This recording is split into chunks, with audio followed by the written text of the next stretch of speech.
C5, the Doppler effect. We're on part 2 now, where we will look at shifts in spectral lines. We saw a question about this at the end of the last video, and I'm adding on this, which I think will be a short video, just because we're just going to cover this explicit standard. I want to do one more calculation relating to this idea. It's an interesting idea.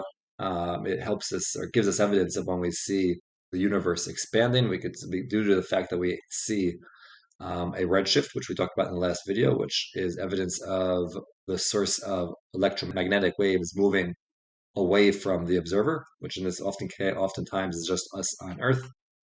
So in this video, do one of these we'll do another calculation related to this idea. Relevant formula will be this right there from the data booklet. And let's get started. Since we've already seen this type of problem, I encourage you to try it yourself at first, because it's really a repeat of what we did in the last video at the end, but just make sure that you understand this idea. Writing out the formula that we should be using, delta lambda over lambda is equal to V over C. Of course, that's given to you in the data booklet. And then, let's see, plugging in some of the information. Let me actually bring up. And delta lambda, well, that's going to be the difference. Let's see. So it's going to be that observed 660.5, take away 656.3, all in nanometers over the actual wavelength, which is given to us as 656.3. So on our so in the lab we're told that it's 656.3 nanometers is the wavelength, but we're observing it to be a little bit larger, right? And we're going to find out what exactly that delta lambda is, what that difference or how much larger it appears, and that's going to help us determine the velocity of the galaxy over c, which is 3 times 10 to the 8th, right? The speed of electromagnetic waves in a vacuum.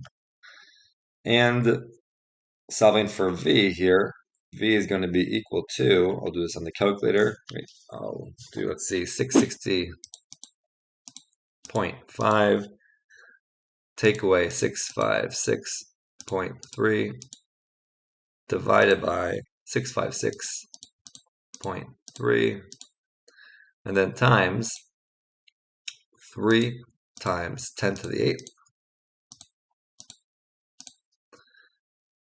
So V comes out to 191,985, let's say 4, and I will round this to, right, so let's go to 3 significant figures. So we have, in this case, and we'll do it in scientific notation, and therefore the answer is 1.92.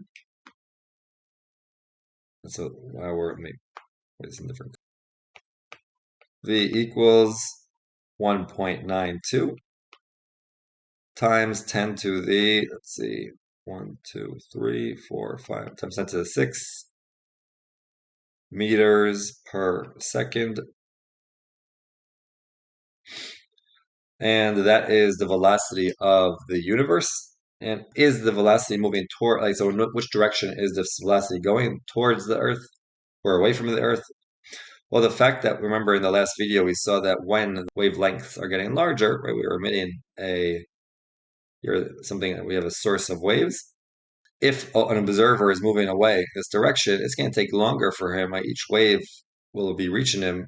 Each crest of the wave will be arriving longer than it is on in the laboratory measurement, because he's moving away from the source of that wave. So the wavelengths will appear larger so is the galaxy moving towards or away? So since the wavelengths are getting larger, since the lambda observed is greater than the lambda in the laboratory, therefore we could say that galaxy is moving away.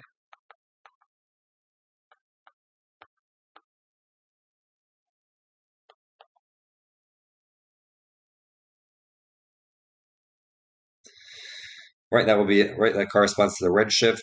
Right, this corresponds to a redshift.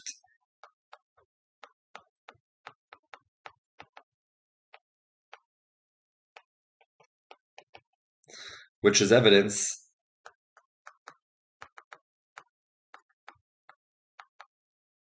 that universe is expanding.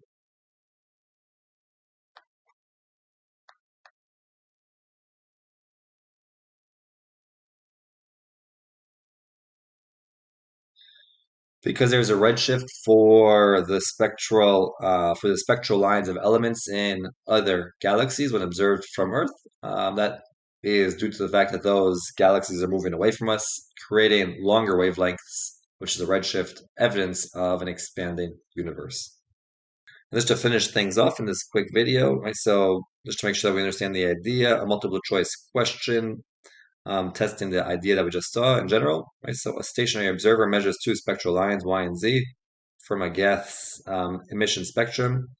The observer moves away from the gas, so identify the correct shifts in Y prime and Z prime. Since the observer is moving away, what should happen to, right, so the observed wavelengths, they should be larger than the original wavelengths, which is demonstrated in A. Both in A, we see that Y prime and Z prime both have larger wavelengths than their respective Y and Z, which is what you would expect when an observer is moving away from the source of electromagnetic waves. So that brings us to the conclusion of this video, where we finished up with the standard relating to shifts in spectral lines due to the motion of the bodies. And I will see everybody in part 3, where we should, this time, pretty sure of it, like in part 3, we should be moving on to the HL specific material. So see everybody there.